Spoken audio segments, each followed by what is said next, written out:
For the first time in a really long time, like I felt good.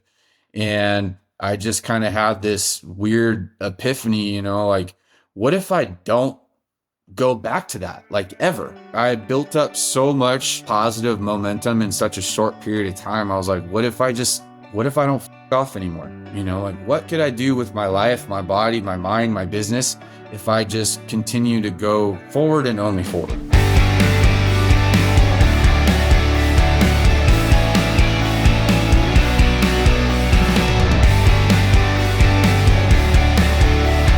Well, welcome to the Live Deep Podcast, episode 21. It is May 2024. If you don't know, May is Mental Health Awareness Month. That said, throughout the month of May, here on the Live Deep Podcast, we are bringing on some powerful people to come on and just share their experiences and hopefully some good advice and takeaways in certain areas. There's going to be mental health we're going to touch on, physical fitness, absolutely, potentially substance use. We'll see where it goes. But speaking of powerful guests, and I mean that literally, the man is a absolute animal fitness-wise, but also he's just got an amazing story to tell. I am sitting here with Brad Dunn from Reliant Fitness. He's going to bear with me as I give a broader introduction. But Brad is a wildly popular online fitness and lifestyle coach. I threw that definition there myself because he's so much more than just fitness. He is based out of California. As of 15 minutes ago, he had 620,000 followers on Instagram. By now, it could be up to 700,000. Who knows? He's also, as a person, he's a firefighter, husband, father, sober fitness athlete. Again, that's my term, not his, but he takes pride in his sobriety and fitness, and he is in high demand. So I'm very grateful to have Brad Dunn here on the show. Brad, how you doing, man? I'm doing great, man. Thank you for having me, Jesse. Looking forward to it. Yeah, man, it's an absolute pleasure. Before we hit record, the last thing I said to Brad, probably why I was chuckling, is that I could be very spontaneous. So we don't know where this conversation is going to go. But what I hope happens is, Brad shares his story, the redemptive part of it, where he's at now, and hopefully listeners can glean something from it to help improve their lives. And just live a life that has presence and purpose. And that's what Brad is all about. So Brad, let's get to you, man. You've got an amazing story, don't you, bro? I like to think so. life has been pretty exciting, and ups and downs and all arounds and everything in between, bro. So it's been a good ride. Absolutely. Let's talk about that ride. So just bring us back. Where'd you grow up? What was it like? And just kind of talk through those early formative years, if you will. So I grew up in Orange County, California, back in kind of the foothills, Trabuco Canyon, Lake Forest. Lived a, normal childhood, grew up in a nice neighborhood. My dad owned his own business. My mom was kind of a stay-at-home mom, played sports, through my whole childhood, was good in school, kind of just that everyday normal life per se, nothing crazy, and always aspired to be, kind of a professional athlete at a young age. I loved sports. Like that was my whole life. It was either, I was either playing football or I was surfing or snowboarding. Like I was either doing a regular team sport or some sort of solitary extreme sport. That was like my life. And then, as I got older and stuff like that, then different things started coming into the picture. And when sports kind of started taking a back seat, that's kind of where I started, like most teenagers in that rebellious stage, started drinking and partying and experimenting with drugs and, maybe aspiring for the wrong things in life. Fortunately, after, about 15 to 17 years of living that lifestyle at like roughly the age of 30, I kind of decided to put a fork in it and turn my life around and clean my act up, so to speak. Yeah. Question for you there. So growing up, did you have brothers and sisters? Yeah. So I have a younger brother who's just shy of 4 years younger than me.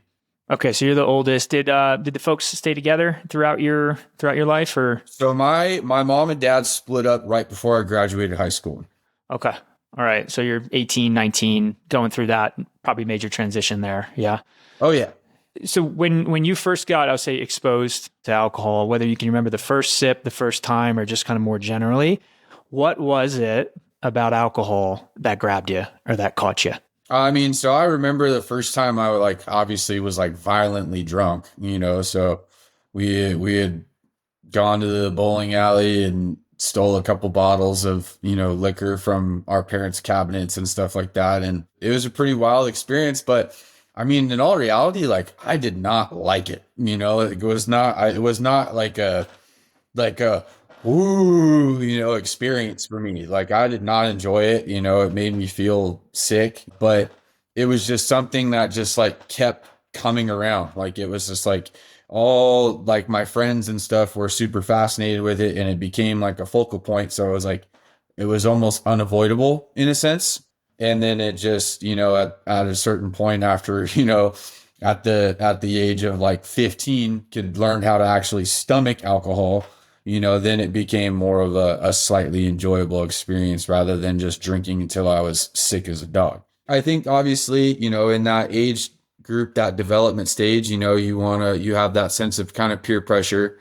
You wanna be on the ends with certain people or with your friends, and then obviously girls are starting to get introduced to the equation in that age and taking that edge off and maybe having that amplified persona per se, but Yeah. I'd say that's probably it, in a quick sense.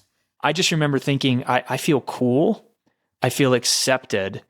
And then when it got to the actual like parties and things like that, I was always the kid that had to take it to an extreme. I was always the one that took it too far. And that's where, the arrests and all that crazy stuff comes in. But I don't know if you relate with any of that, but it's Oh like yeah, sometimes it's the scene that'll get you and for grab you. sure. You're peer pressured into those situations. You want to, like, in a sense, perform in that area. And sometimes, especially at that age and even into like my late teens and early 20s, it was like, who could outdo the next guy. And, and that came from, either drinking more or drinking games or getting violent, and it just was that whole snowball effect, and that was just normal life. You know what I mean? And I thought it was normal too, because like at that age, like it wasn't like we were the only ones doing it. Like you said, we were kind of hanging out with a couple older kids, from the neighborhood that obviously had other older friends and some of the sporting events and stuff in school. And it was just like part of life. And then obviously everything that we were watching at that point in time, like all these movies like fucking American Pie, like grew up on American Pie. Like that's Yep. like that was the lifestyle like that everybody was pursuing and wanted, everybody wanted to be like fucking Stifler and shit. Yeah. Yeah. No, In I the get it. sense of the term, like, if I had to put like a label on it. So how was football? How was football going for you at the time? So if you're drinking, I did the math there. It sounds like 15 is when it kind of ratcheted up and became a regular activity, but you're still playing sports. How were you able to keep that together with sports and drinking and all those things? I was pretty good about it because I was always my primary interest was always the athletics. When I had practice or when we had games, like I was pretty good about, not going out or not taking it to an extreme. And I wasn't really playing football at that time. I had transitioned from like football to lacrosse.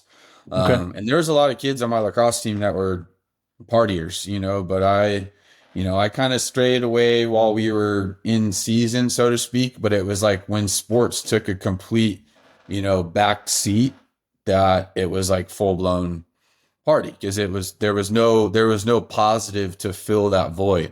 You know what I mean? There was no reason to be at the top of my game in a sense. Were drugs at any point? Was that something that was kind of like around, but you weren't interested in? If you don't mind. I mean, when I was younger, I never really dabbled. Like when I was in high school, I think the first time I ever did any sort of hard drug, I was like 17 and I did ecstasy on like New Year's Eve or something. And then in my early 20s, cocaine started getting a lot more prevalent. When I was younger, I never really dabbled. It didn't seem appealing to me because I mean, most of the people that I hung out with were athletes to some degree. So it was like they were drinking and partying, but they would usually had a pretty hard line when it came to drugs.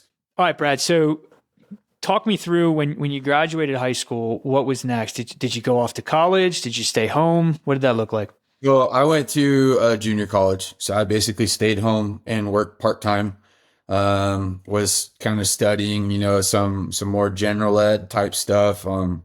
So I attended Irvine Valley College in Irvine a year and a half or 2 years, and then I transferred to Concordia University in Irvine, where I was basically studying, kinesiology and exercise medicine. I basically wanted to become like a team doctor, because in my mind at the time, the shot of becoming a quote unquote professional athlete was very slim. So I was like, well, at least I can, if I do this, I can at least work in that realm.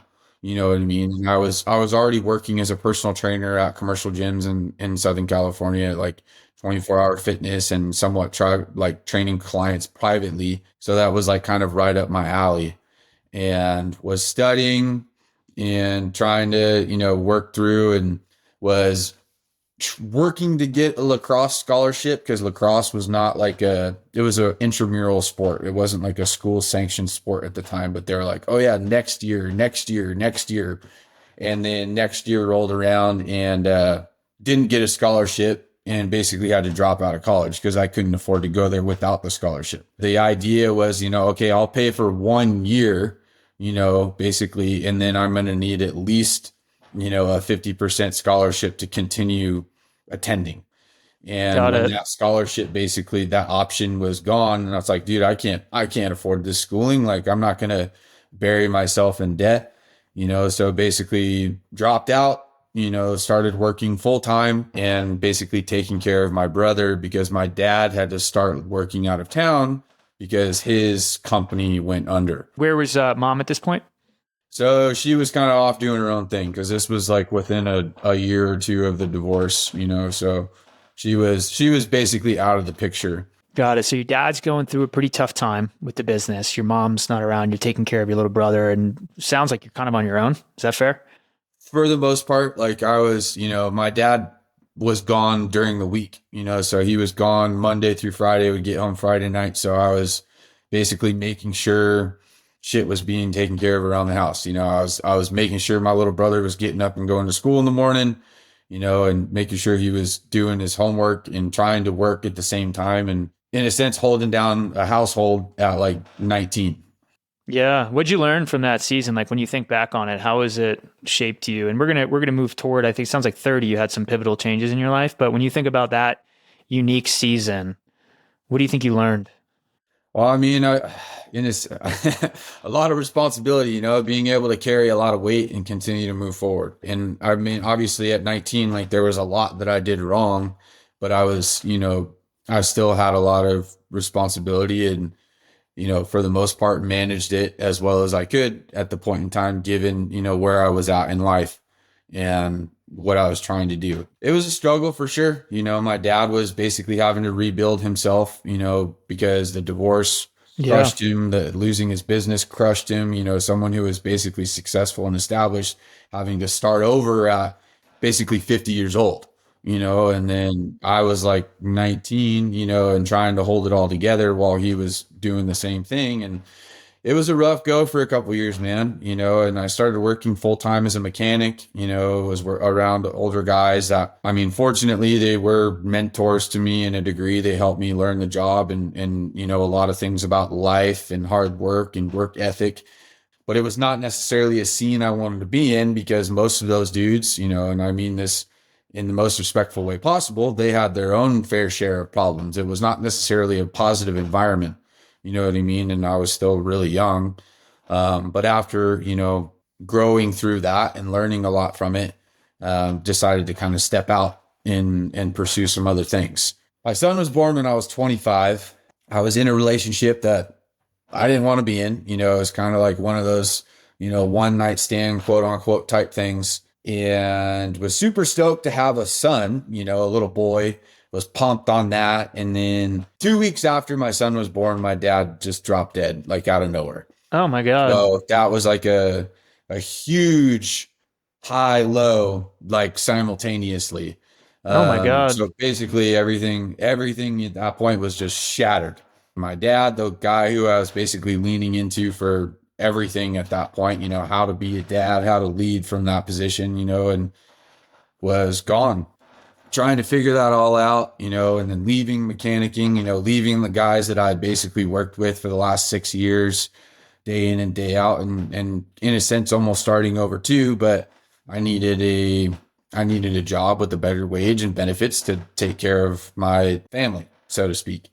And that came at a wage too, because I jumped on a pipeline gig and was, making good money, had benefits, but I was never fucking home, and then that kind of, not that the the relationship I was with or in at the time was healthy by any means, but that definitely fucking buried it, like not being around and, their jealousy and this and that and on ends of the spectrum. And so basically, when my son was a year old, me and his mom split. I just decided this isn't going to work and we are way too toxic for each other. And I don't want to have my son in this environment, and we can be parents to him without being together.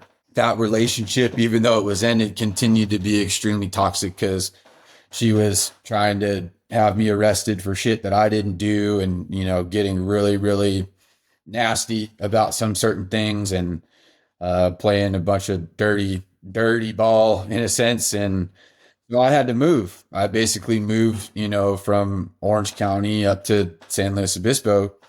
And once again, had to basically start over and maintain a relationship with my son from 4 hours away, and going through, all that stuff, a lot of that transition, that loss, that new growth, I basically was self-medicating with alcohol, Yep. on a routine basis. Like that's how I was like, I don't want to fucking feel anything that I have to deal with right now. And that's how I would wash it away. I wasn't necessarily the everyday drinker, but when I drank, I would drink fucking hard. I've never been the 2 or 3 beer guy that just sits in the corner and can hold it together. It was like 0 to 120 everywhere I went and everything I did. So if I was drinking, it was everything. Go until I would black out or pass out. It was not any way to live.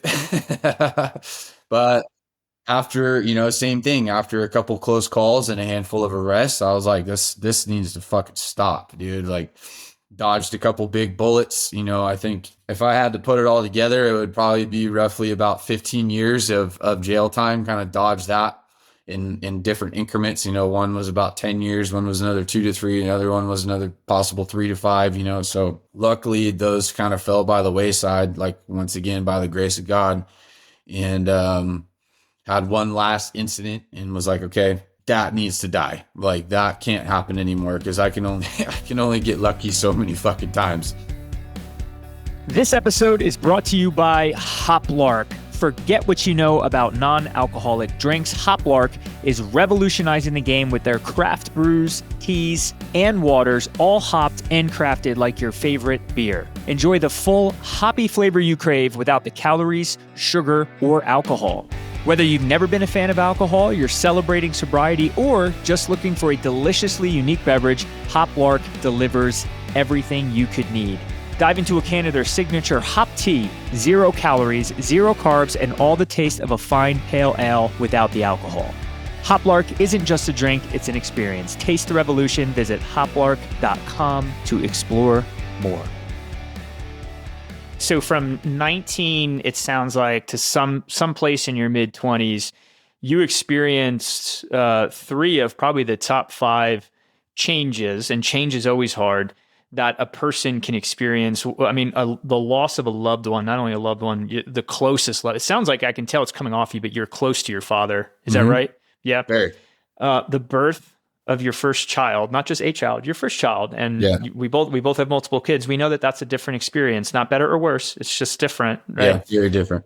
And then the fracturing of like the most important, husband-wife relationship in a person's life, which is their parents. That is 3 monstrous changes to go through from 19 to 25. And I'm not trying to turn this into a therapy session, but I'm sure that those experiences have shaped you and continue to shape you. And to touch on your father for a moment there, because I lost my father at 19. Actually, it was AIDS from heroin use. But when you're that close, my father was my true north. Like, he was like my guy. He was the only person to this day that I felt like I can go to, and it was a safe space to be like, this is what I'm going through. What do I do? So when I see a man like him, he made some poor decisions, And it came back to, quote, get him 12 years later. And what that taught me fundamentally is like our decisions now always matter in ways that we don't even know that they could come back, right? So it can just go away, right? Like life can just kind of come away. Yeah. I mean, the younger version of me, I went full, full negative. You could do everything right and still get completely fucked. You know what I mean? And that's like, to an extent, that is true. You know what I mean? But that's not life, and that's not how it always goes. So, and that's basically, some of the fuel to the fire in a sense. It's like, what's the point of doing everything right? Like I watched my dad do everything right and he still got fucking burned, Yeah. So, I went obviously aside from everything else, went through like that whole, knucklehead stage, obviously drinking a lot, dabbling with drugs. I don't want to say like gang activity, but I was doing shit that I shouldn't be doing, like robbing drug dealers and, breaking into houses to steal shit. Like, and I was just like, fuck it, dude. Like, I don't give a fuck about nothing. Like, nobody can touch me. Nobody can hurt me. Like, I can only hurt myself. I didn't care, if I ended up in jail. I didn't care if I didn't make it home. It was just like, fucking, I'm going. I'm going wherever I want to go at whatever speed. Fortunately, most of that stuff stopped when I had my son because I was like, no more. Like I don't want to go to prison. I don't want to be the dad that's in prison and has to have a relationship with my kid through a plexiglass window. That was a big awakening, but still my habits were trash. Like I was still drinking a lot and not being a good example and had a short fuse because I had just been kind of in a sense dragged through the mud for the last half a decade, so to speak. I was a very consistent person, but I was always consistent in the wrong ways. I was consistently fucking up.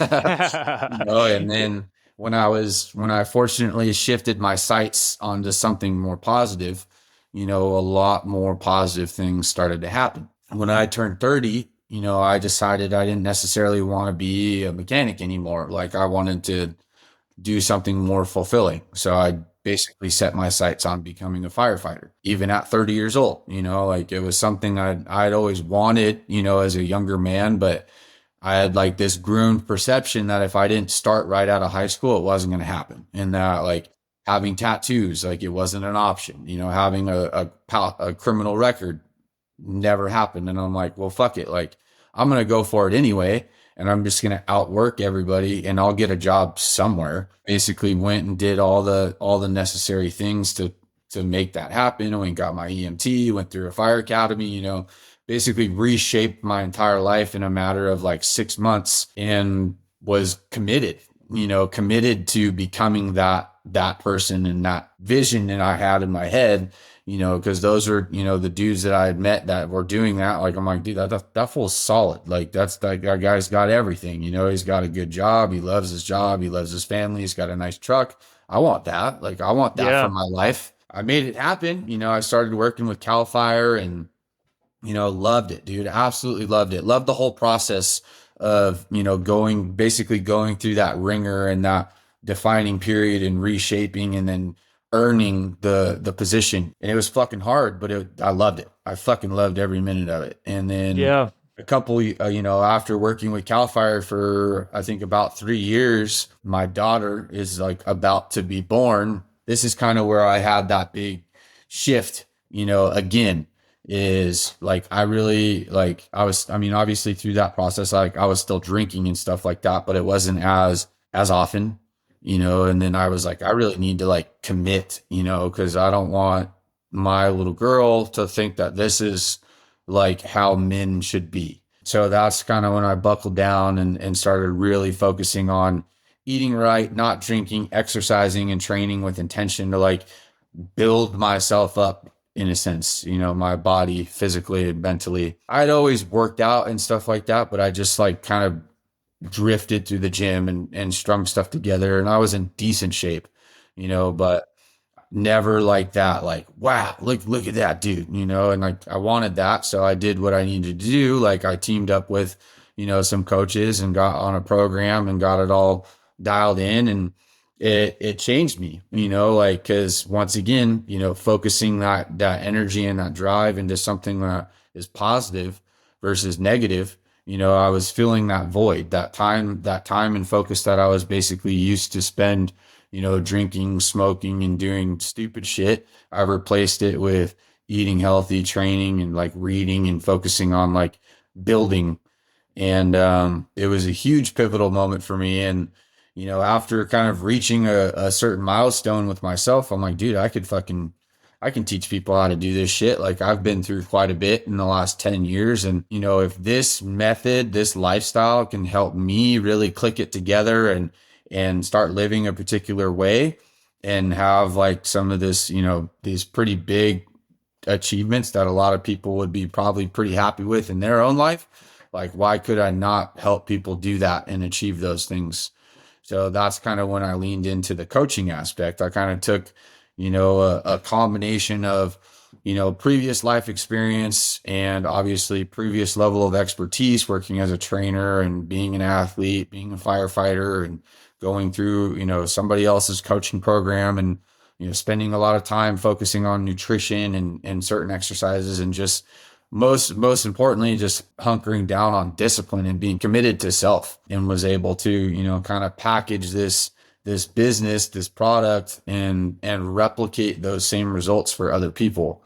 And then, after being once again very consistent and disciplined and pushing the business and the model online, the business and the brand blew up. Yeah, it sure did. It's massive. It's massive, man.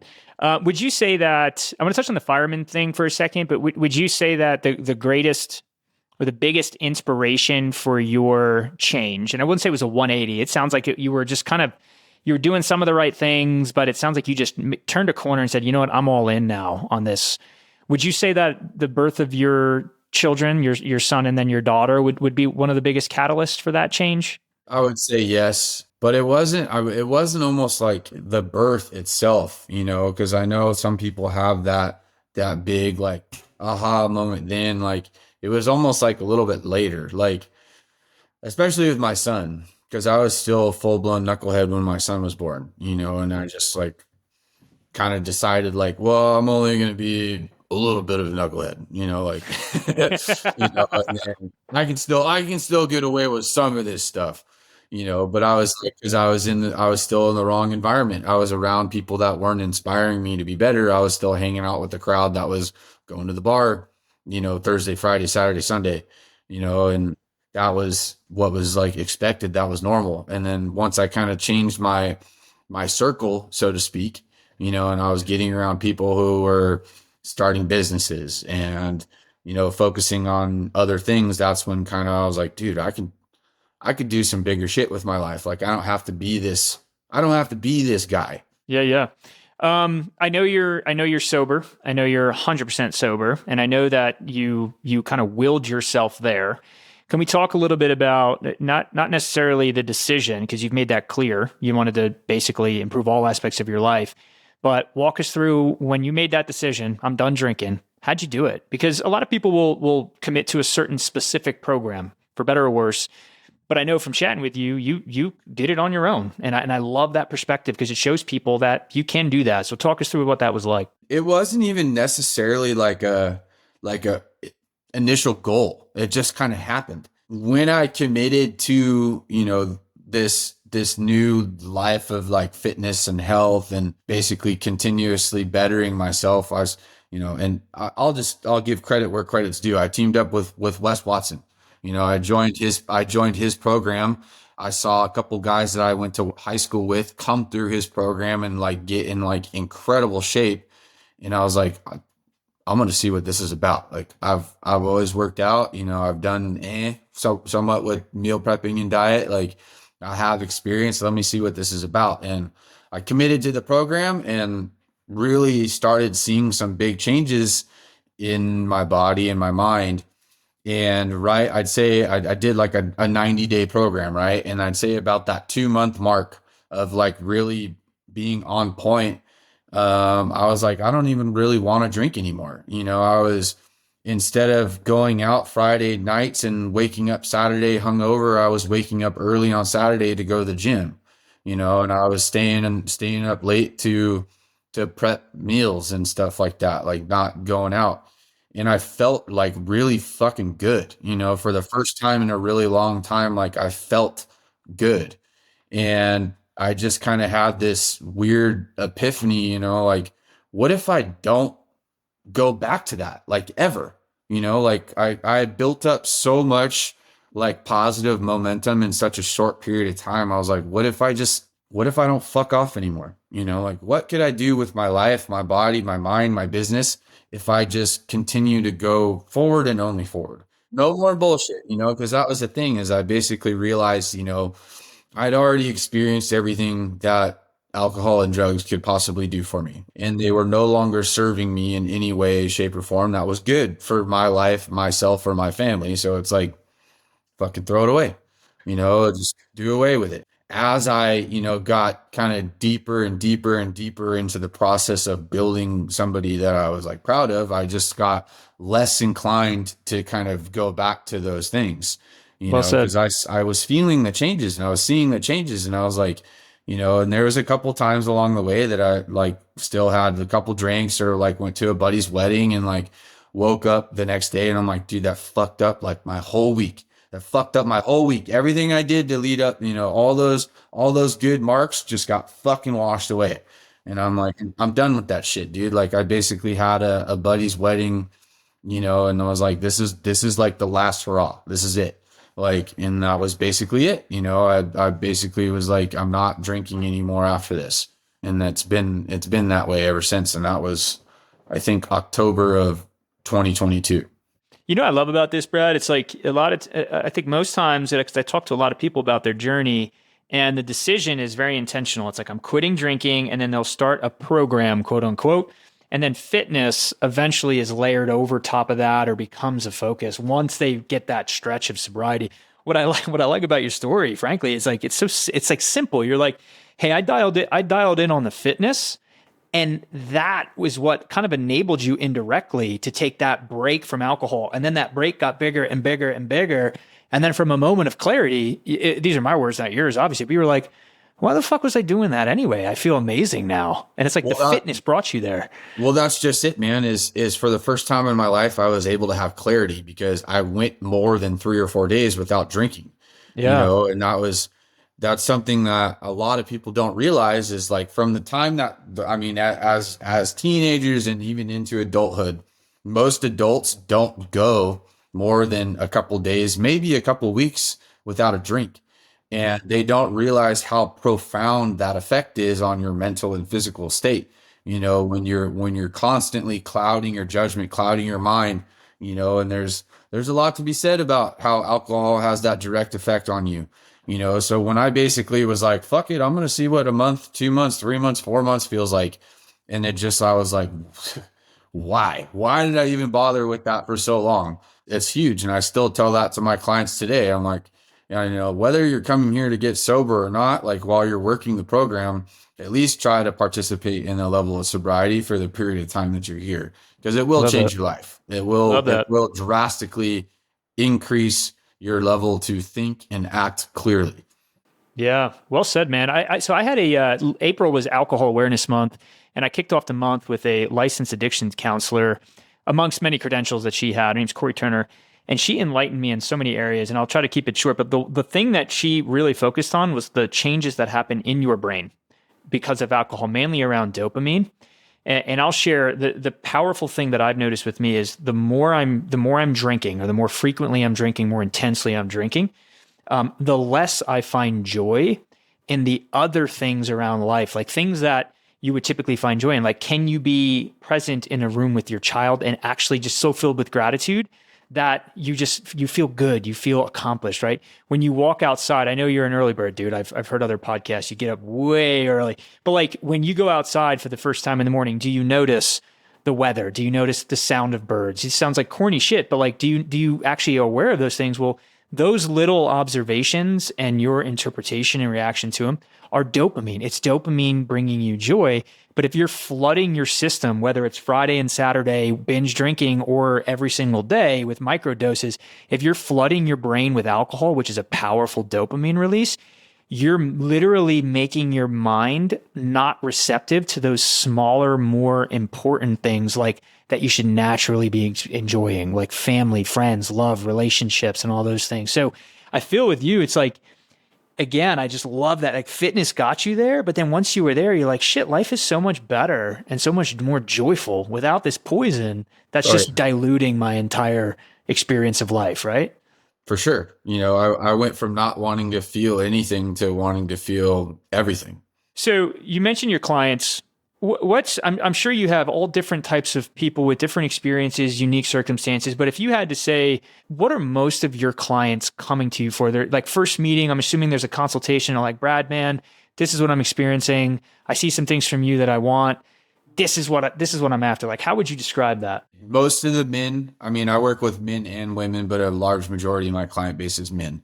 Most of the men I work with, either same thing. They've kind of lived that life where they're constantly drinking and just kind of, fence riding their way through life. They realize that they're capable of doing more, but they've never really done anything to do it. Or you have like the atypical family man who, started having kids and busy with work and kind of took care of everybody else and never really took care of themselves.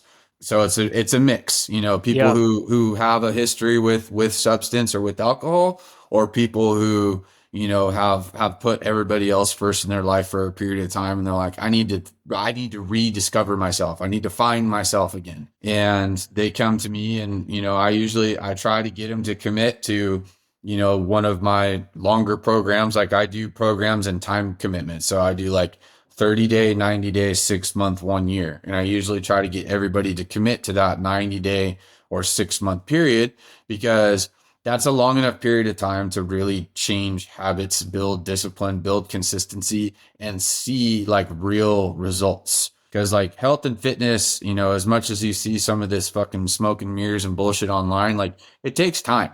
Like it's not some 6 week boot camp that's going to change your life. It's day in and day out, following the structure of the program and applying yourself. And, no matter how tired or, worn out you feel like you go fucking do it anyway, Right. and most of these men have that big aha moment in that, usually that 90-day period where like this is my life now. Like I've never felt better. I've never been like more proud of what I've accomplished in a short period of time. Like I actually like looking at myself in the mirror. My wife is giving me a bunch of compliments, because it's not just fitness, you know what I mean? Like obviously fitness is a wonderful commitment that everybody should have to some degree, but it's like when you practice that level of consistency with self-respect, self-control, and self-love, you start to pour that into everything that you do.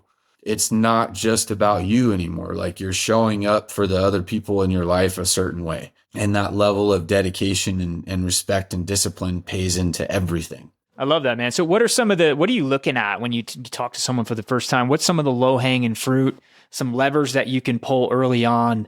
Let's assume someone commits to a 90-day program, because I mean, I think that's science based. If you're going to like, I look at it like this, as you were talking, it's like, what's the point of someone learning for 30 days how to do fitness? Like, even if you crush that 30 days, what the hell is the point if 4 months later you're right back where you started? It sounds to me like you want to equip people with tools so they can have that consistency for the rest of their life, because that's what matters. When someone sits with you for the first time, like what are you tweaking? Like, does it get real granular? Like, what time do you go to bed? Do you sleep? How much do you drink? What's your fitness? Walk us through that kind of like early kind of process. Well, I ask them what they want. I'm like, what do you want? What do you want your life to look like? Like, what do you want from this? I have to help them build a mental target. You know what I mean? Because if I just say, if they have an idea of exactly what they're trying to accomplish, they're going to have a much clearer path to make it happen. And Yeah. I tell all my clients this. I'm like, you guys need to build this target, because you can't hit a target that doesn't exist. You can't just waltz through this program and expect it to be your saving grace. You have to build that vision and that person that you want to look like when we cross that quote unquote finish line.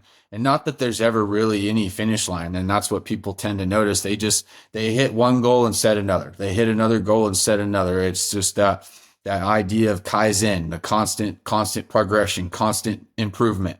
It's never over. You're never just like, fuck, I fucking figured it out. I'm right where I want to be. Leave me alone right here. It's like, okay, what do I work on next? What do I do next? Where do I go next? So it's like, I kind of like, well, what do you want? What is your goal? What do you want to accomplish? Okay. You want to lose 20 pounds and look better, feel better, develop some better habits. Perfect. I got you. I'll put you on this training program. I want you to, basically train, 5, 6 days a week. Here's your nutrition assignment, calories, macros, pretty detailed, like basically down to the gram, like what you should be consuming every day. And then here's a sample meal plan that's going to help you hit those numbers on a daily basis. Now do this every day for basically the next 3 months, 6 months, a year. And I'll make adjustments along the way as we hit certain milestones. And then I host, 2 weekly meetings through Zoom. And these are like almost like a check-in accountability, type thing where I ask them how they're doing, and this is a group setting. So there's anywhere between 10 and 30 people on the Zoom call. And I'll kind of just run through everybody like, hey, how you doing? Tell me something good. Like no negative bullshit here, all good news. Because most people vent negative, you know what I mean? Yeah. And you have to flip that mindset and vent positive. Tell me good stuff that happened this week. How's your training been going? How's your nutrition? How you feeling? With that, reoccurring kind of check in and building that relationship, I can, better tweak their programming and then also build a better relationship with them because we are connecting on a regular basis. Yeah, that's what I was going to ask you is, and you threw in the accountability piece, like, and showing up to a Zoom call, and I'm using the word accountability, but if I knew I was showing up to that Zoom call, however often it is, that would be an extra motivator for me for those days where I don't feel like training, because I don't want to show up and then you look at me and go, how's your training going, Jess? And Yeah. me being like, I either got to lie or tell the truth, which is basically like, well, I'm weak and I couldn't do it. But I don't mean to say the word weak, but do you find that ever happen with your clients? Do they ever say like, Brad, now that I'm in this thing, man, I don't know that I can do this. And then if that does happen, and maybe it doesn't, but like, how do you like give them that motivation? Everybody experiences a little bit of doubt from time to time. I still experience it. It's just like, dude, like I know there's going to be days where you don't want to go train, or you don't want to follow the meal plan. You just want to sleep in and this and that. But it's like, I tell you right now, and this is still true to me to this day, even the days that I don't want to go and I make myself go, I feel way better afterwards. Heck yeah. You will be rewarded by your actions. You know, Yep. the universe or God or whatever you want to call it doesn't reward people who take the easy route. Create that friction and build your foundation off of doing what's difficult. You guys all want an easy life, so to speak, right? So get used to doing shit that's hard. Yeah. Because the harder you work and the harder you kind of make your life and your conditions, the easier shit will be in the future. I guarantee it. Amen to that. I'm sure you can relate with this. You're a business owner, you're disciplined on both of those things. I like to think. My wife sometimes, like, even if let's just say I'm staying up late, like I did a podcast interview last night. We wrapped up at midnight, and, I stayed up, did some post-production stuff, went to sleep, woke up super early, had to train. And my wife's like, what's wrong with you? Like, why don't you just adjust your sleep schedule and then maybe not train today?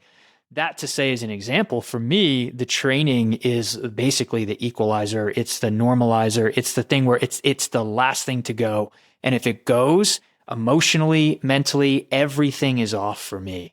So for me, it's like training is like, that's the ground zero for my life. It's like the one thing that can't change. You know what I mean? Yeah. No, I do. I mean, just recently, I've like kind of pulled back on some of my training. You know what I mean? Like for a long time, I was like every day, every day, every day. Cause it was like when I was doing that work and concluding my workout, that's when I felt the best. That level of dopamine and work and being present was what I enjoyed the most. You know, it made the rest of my day better. Obviously, with different goals and trying to achieve different things, you have to implement periods of rest. You know, you can't train 7 days a week and expect to, go forever. But I mean, I encourage all of my clients, especially initially in that first 90-day period, I'm like, you're training 6 days a week, whether, you get Sundays off unless you need your rest day moved to another day. But we're here Yeah. to push you physically and mentally. You're going to work, more diligently and harder than you probably have at anything in your entire life for a short period of time. And you're going to be changed from it. Yeah. Yeah, man. It reminds me. So I'm a Marine. I went to Paris Island, and Paris Island's intense. And life as a Marine after Paris Island, at least as long as you're not deployed, it's not like Paris Island, but it's necessary to go through that experience early on so that you can get disciplined and you can kind of get that work ethic. So it's not necessarily doesn't have to be that intense the whole time. Same thing with like Navy SEALs and BUDS training. It's like that is the hardest time. So it makes sense to me that you'd be like, look, guys, you're committed. These 3 months are going to be tough. You're going to stay committed. And then afterwards, you're going to be equipped to be successful. I have one more question, and I don't want you to give away the secret sauce, Brad, but if you're talking to someone, I'll kind of make a profile for you. But if you're talking to someone, let's use the one of you described as an atypical businessman who's just been giving of himself, neglecting his physical fitness, coming to you saying like, look, man, I just want to know what are some of like, let's just use five. What are like the five most important fitness tips or advice that you would give me to start the process of looking like you? And I saw what you posted the other day. You were high bar back squatting sets of 315, if I'm not mistaken. I saw that. Wondering how your legs are feeling right now. Feel But good. but like if someone came to you and said, "Hey man, give me 5 tips. What are the most important things? Only fitness, not mindset, mindfulness. Give me your fitness advice." What would you say? Get regimented, like get intentional with your actions, so it's like, when you're working out, train with intention. You're going to the gym, you're there to train, you're training, whether it's you're pairing muscle groups or single muscle groups, like you're there to work. And it's, whether it's 45 minutes, an hour and a half, you're working. Get intentional with the foods you eat. Food is fuel. Food is like almost like a superpower if used right. And nutrition is a huge part of what I coach and what I try to teach in my programming. Because a lot of people, as crazy as it sounds, they don't know how to eat. They eat fast food and microwave bullshit and they wonder why they feel like garbage. I'm like, because you fuel your body with garbage. Like, Right. so, I mean, if I had to just nail down some basics for people to really start falling in line for themselves, it's like, dude, work out 5 or 6 times a week, whether it's in a gym or it's outside. Drink plenty of water, eat whole foods, get some sunshine every day, and aim to get between 6 to 8 hours of sleep. Do that for 40, 60, 90 days, and you're going to feel like a whole new human being. Love it. What's your favorite workout split you've ever done? So I really like push pull legs Okay. because that allows me to train those 6 days. Like I call it that breaking period, right?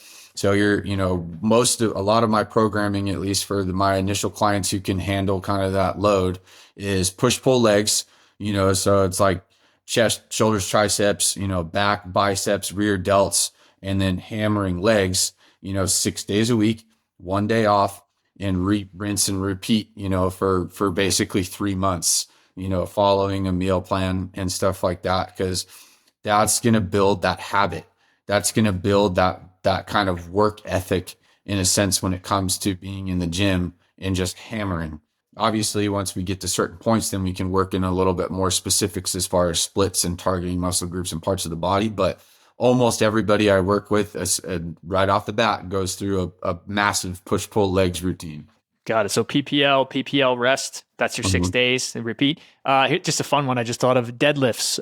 Pull day or leg day. Oh man. I mean, really both, bro. But I do deadlifts when I'm training legs because I'm focusing on kind of that lower posterior chain mostly. But I mean, it is most definitely one of the most powerful full body exercises for sure.